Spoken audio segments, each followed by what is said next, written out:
And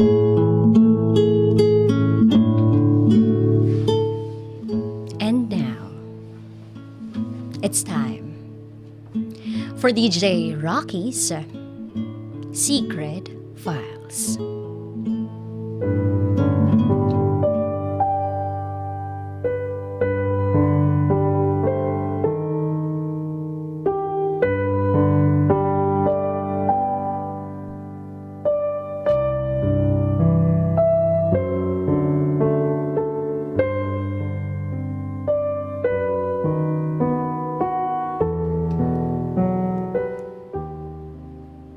Gumagamit ako ng droga for almost 3 years. Oo, alam ko, masama. Pero doon ako sumasaya eh. May mga bagay na hindi ko magawa noon na nagagawa ako na ngayon. It keeps me awake for no reason. Yung tipong pag frustrated at down na ako, by means of using it, sasaya ako in just a blink of an eye. Ang sarap sa pakiramdam na kahit sa ilang sandali, nakakalimutan ko ang mga problema. Akala ko, doon na lang iikot ang buhay ko. Na habang buhay na akong magiging user. Until something unexplainable happened last September 23. Recent year. 2:56 in the morning. Kararating ko lang ng apartment noon. Galing sa pinakakilalang club sa Makati. Pagod na ako. Ramdam ko ang pagod sa dumadaloy ng buong kalamnan ko.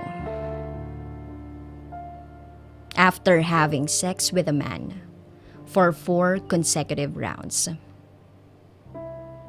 Yun yung ayaw ko. I cannot even sleep.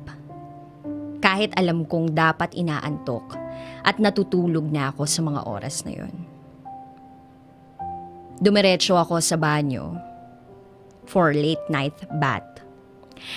Pero wala eh. Para sana kahit papano mawala yung hangover ko. I took off all my clothes totally. Pinatuluan ko muna yung tub. Saka pumunta sa washing basin na hindi kalayuan sa tub. I looked at myself in the mirror.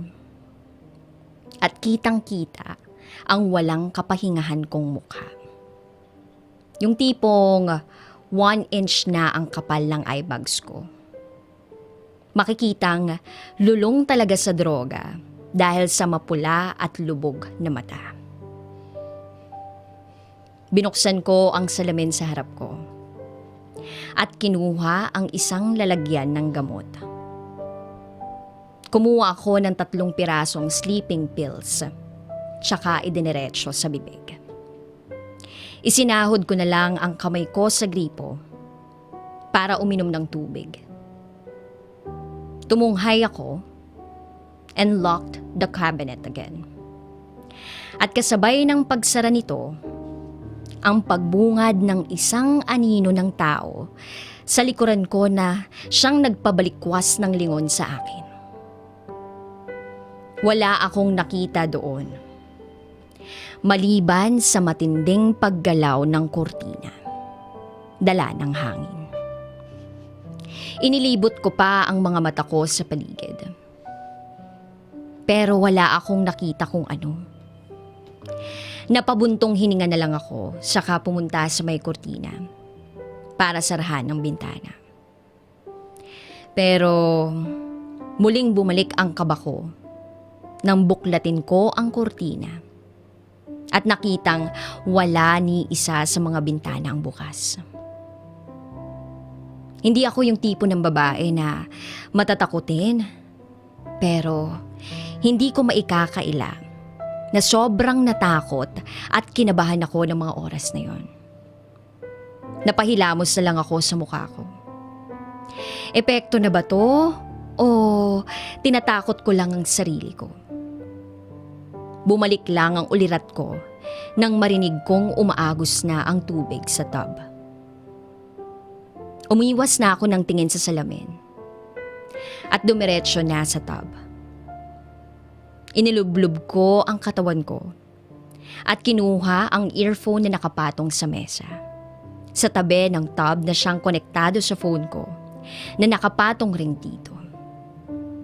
Inilagay ko yon sa tenga ko, saka pumikit at pilit inalis sa isip ang mga pangyayari. Expected nang makakaidlip ako sa pagkakataong yon. Pero hindi pa man natatapos yung kanta more than 8 minutes ang haba. Isang hindi maipaliwanag na pangyayari ang naganap. Wala akong naramdamang paghawak ng kamay. Maliban sa kakaibang lakas na humila sa paa ko para maalis ang pagkakasandal ko sa tub at tuluyang malubog sa tubig ang buong katawan ko. Iminulat ko ang mata ko at tubig lang ang tanging bumubungad sa akin. Inalis ko ang earphone sa tenga ko at itinaas ang kamay para makahawak sa tub at maiahon ng sarili. Hindi na ako makahinga. Maraming tubig na rin ang nainom ko. Pero inilabas ko lahat ng lakas ko para makaahon. Pero hindi ko magawa. Hindi ko maigalaw ang kalahating katawan ko. Ni hindi ko maramdaman ang paa ko. Wala na akong nagawa, kundi pumikit at manalangin kahit hindi ko alam kung paano. Blackout.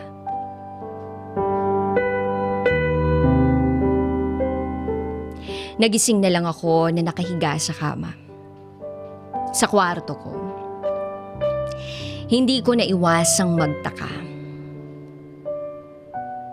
Bakit ako nasa kama? Malinaw pa rin sa akin ang mga pangyayari bago yun. Na halos ikinamatay ko na. Halos ramdam ko pa rin ang kahirapan sa paghinga at sakit ng buong katawan.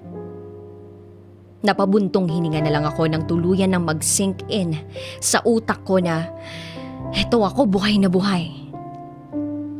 Sino nga kayang nagligtas sa akin?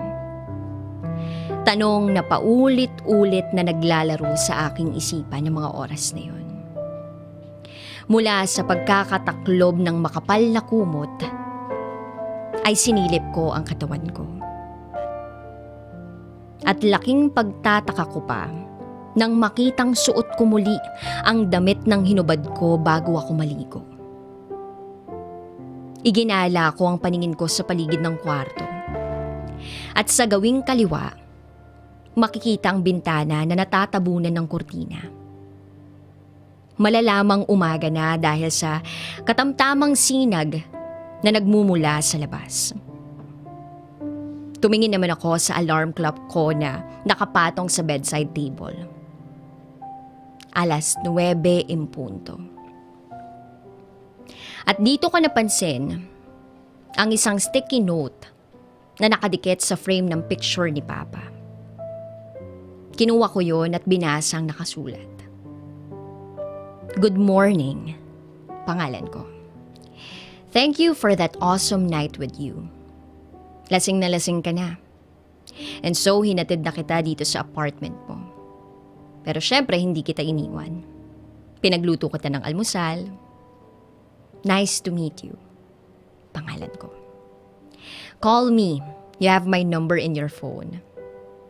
Until we meet again. Smiley.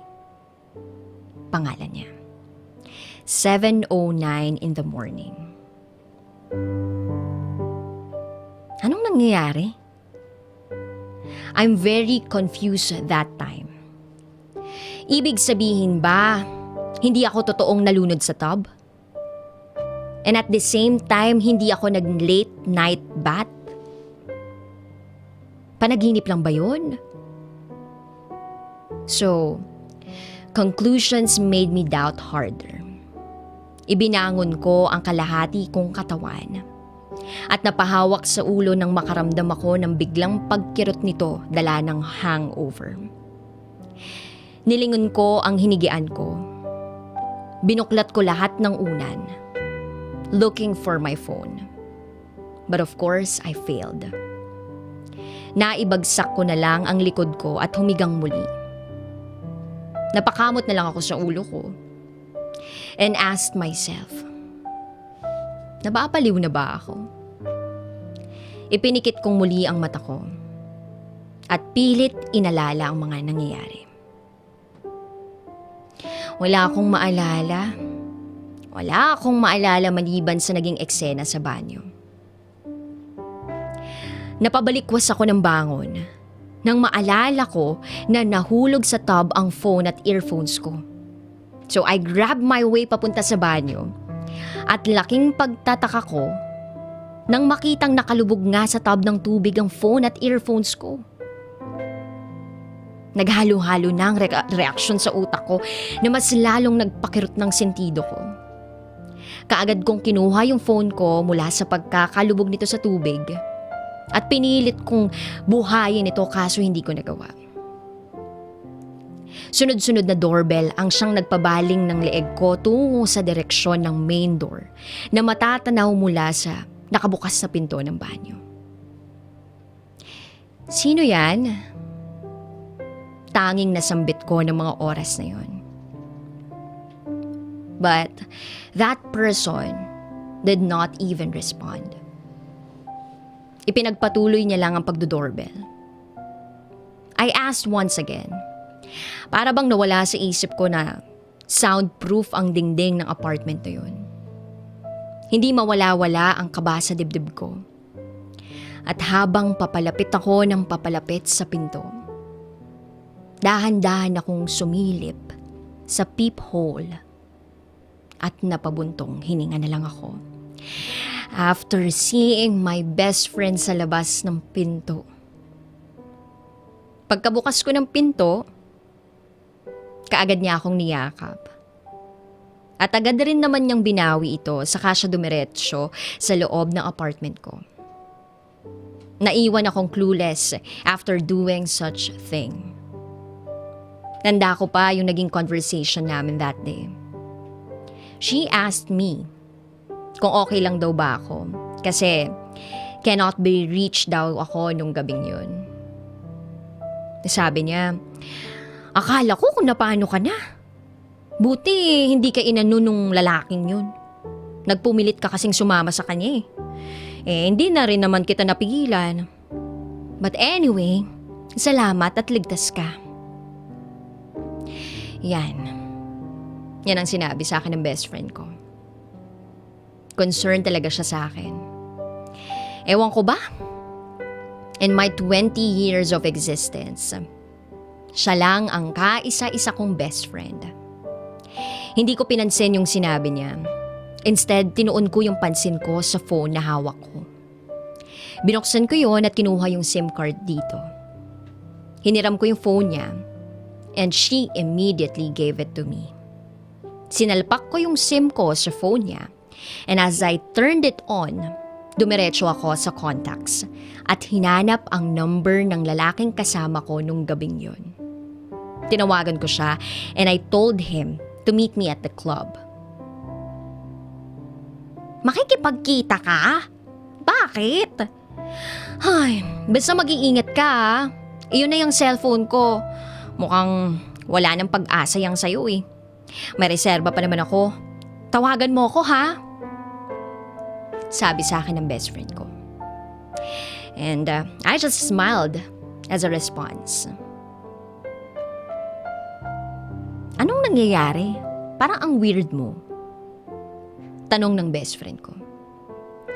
In my mind, at last, nakahalata na rin siya. Sabi ko na lang, nothing. Thank you. I decided not to tell her kung anong nangyayari. Ayokong mag-alala pa siya or worse, baka isipin niya na nababaliw na ako. Ilang saglit pa, nagpaalam na siya sa akin.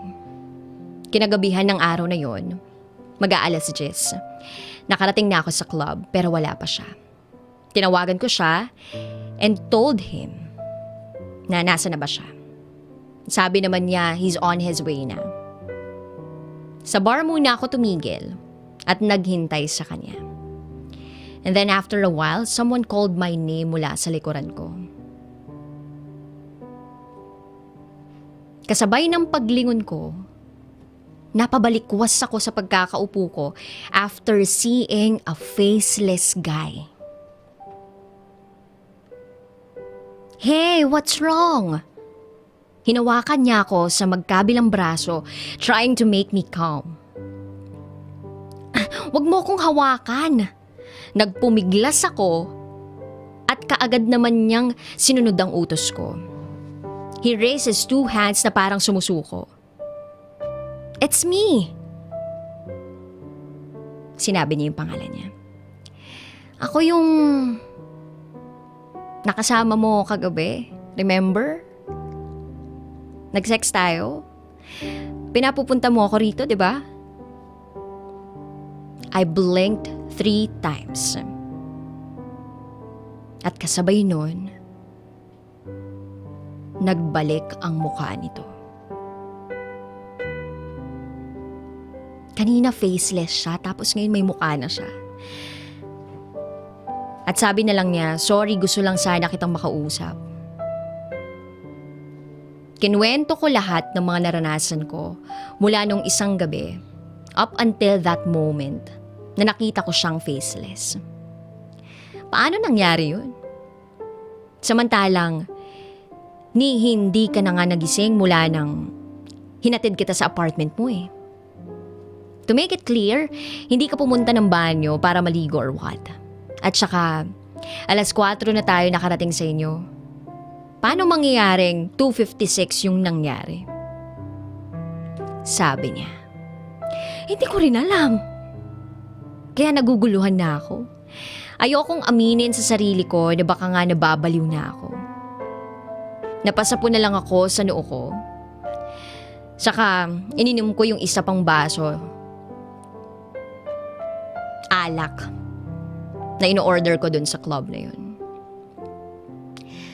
Tol. May tumawag na isang babae mula sa tagiliran ko. Mukhang problemado ah. Huwag kang mawawala mamaya sa party ah. At pagkatapos nun, iniabot niya sa akin ang 3 pirasong ecstasy pills at isang resealable plastic ng cocaine. Alam ko na I can get overdosed dahil sa mga drugs na yun. Well, I'm just used to it.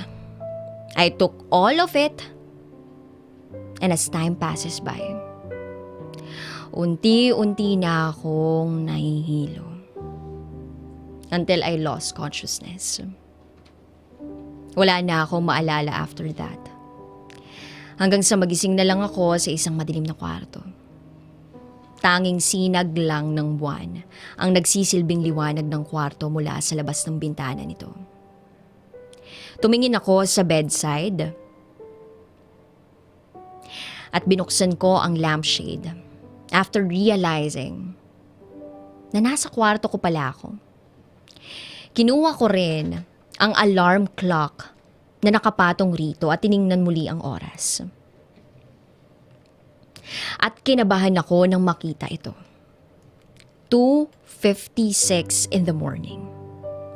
Nabitawan ko ang alarm clock. Dahilan para magpatak ito sa sahig. Dahan-dahan akong bumangon habang nililinga ang kwarto. Umikot ang buong paningin ko. Sumasakit ang ulo ko at napasubunot na lang ako sa buhok ko nang mapansin ang dugong unti-unting tumutulo sa dingding ng kwarto. Wala na akong nagawa kundi pumikit ng maigting. Tama na. Paulit-ulit nasambit ko sa mahina na boses. And then I heard someone na tinatawag ang pangalan ko. Kasabay ang pagyugyog sa katawan ko. Napabalikwas ako ng bangon nang tuluyang magising ang diwa ko. Niyakap ako ng lalaking gumising sa akin. And that's him again. At hindi ko na maiwasang mapahagulgol ng iyak. Tahan na. Shh. Panaginip lang yun. Nandito lang ako at hindi kita iiwan. Sabi niya. And those are the most comforting words I've ever heard from him. Ikinuha niya ako ng tubig sa kusina. And I just noticed na nasa sahig yung alarm clock ko. Kinalimutan ko yun at syempre, hindi ko pa rin maiwasang magtaka kung bakit yun nandoon.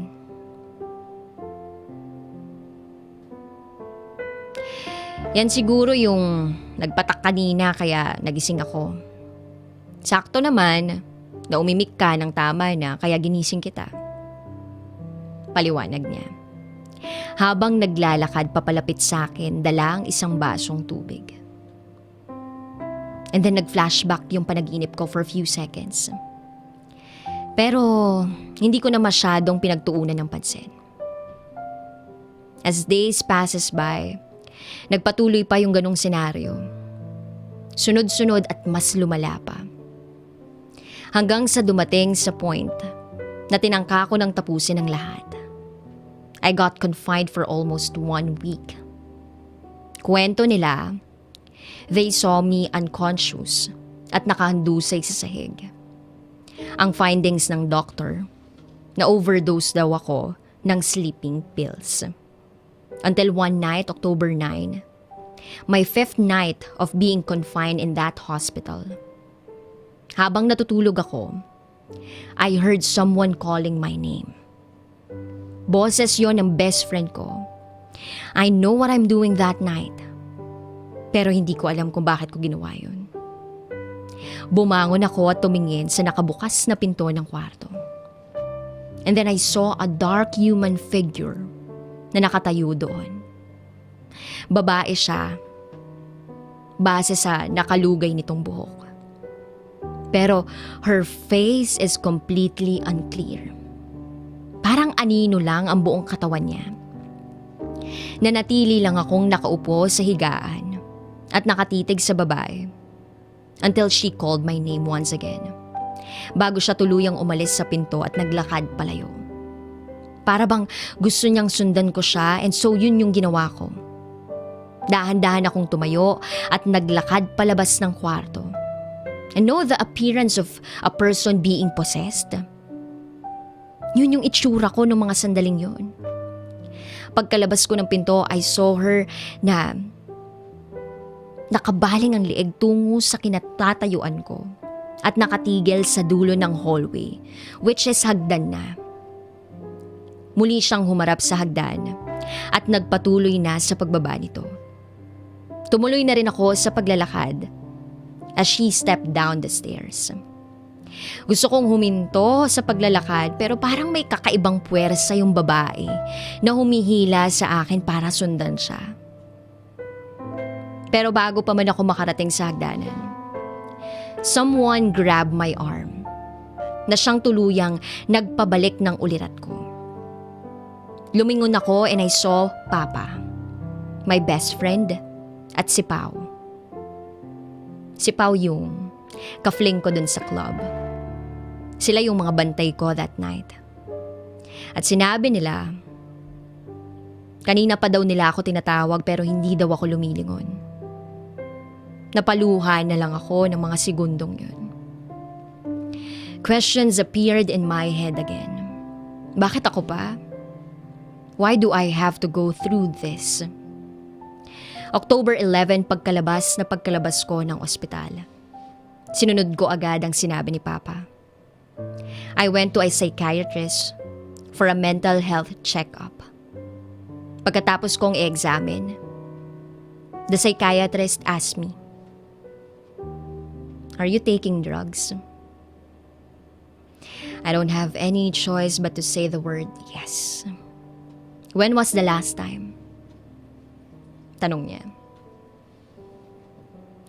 Before I go here, I confidently answered. After some interviews with her, nalaman ko ang resulta. Wala akong mental illness aside from what we call hallucination. Diniretsa ako ng psychiatrist na kung hindi ko daw titigilan ng drugs, pwede akong humantong sa tuluyang pagkabaliw. Kinagabihan ng araw na yon, I made love with Pao.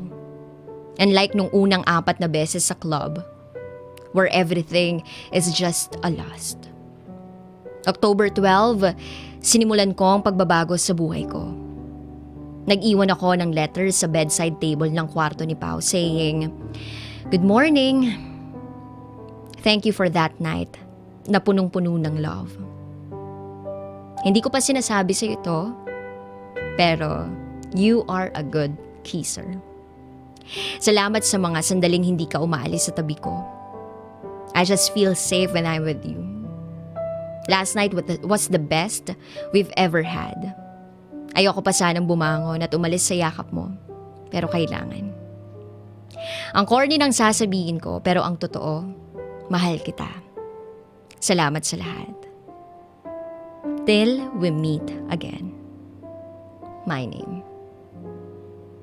Sinunod ko yung suggestion ng psychiatrist sa akin. Nag-rehab ako for 90 days. At tuluyan ng tinalikuran ng paggamit ng droga. Sobrang nahirapan ako nung una, syempre kasi salungat sa naging buhay ko noon. Compared naman sa buhay ko sa labas, diba? At doon ko natutunang magkaroon ng takot sa Diyos na halos hindi ko kinikilala noon. Unti-unti pa at hindi ko na namamalayan ang pagbabago ng buhay ko.